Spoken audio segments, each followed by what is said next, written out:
សួស្តីប្រិយមិត្តទាំងអស់គ្នាសូមស្វាគមន៍មកកាន់ Channel ចំណេះដឹងប្រចាំថ្ងៃរបស់ Admin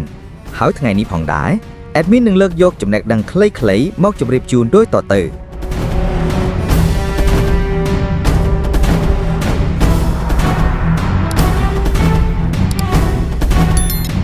Top 5 សត្វដែលមានពើខ្លាំងបំផុតនៅលើពិភពលោក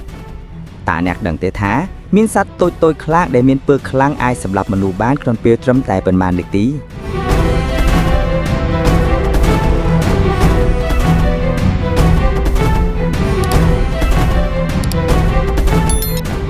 លេខ 5 គឺ Black Mamba វាជាពស់ពឹសលឿនបំផុតមួយនៅអាហ្វ្រិកពឹសរបស់វាអាចធ្វើឲ្យប្រព័ន្ធប្រសាទរបស់មនុស្សឈប់ដំណើរការ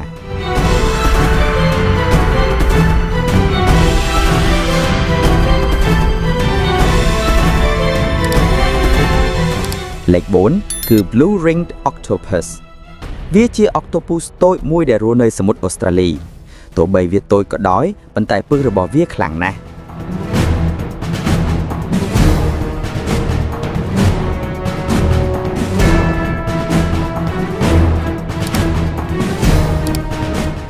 លេខ 3 គឺ Cone Snail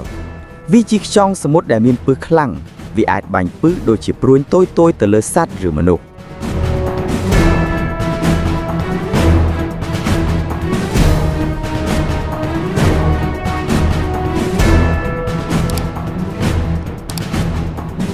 លេខ 2 គឺ Poison Dart Frog វាជាកង្កែបពណ៌ស្រស់ស្អាតដែលរស់នៅក្នុងព្រៃ Amazon ស្បែករបស់វាមានពឹសខ្លាំងណាស់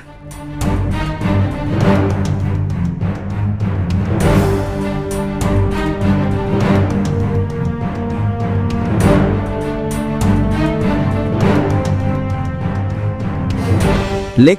1 គឺ Box Jellyfish វាត្រូវបានគេចាត់ទុកថាជាសត្វមានពឹសខ្លាំងបំផុតមួយនៅលើពិភពលោកពឹសរបស់វាអាចប៉ះពាល់ដល់បេះដូងនិងប្រព័ន្ធប្រសាទយ៉ាងលឿន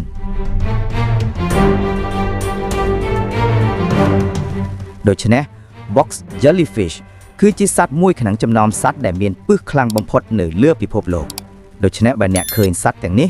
គួរប្រុងប្រយ័ត្នខ្លាំង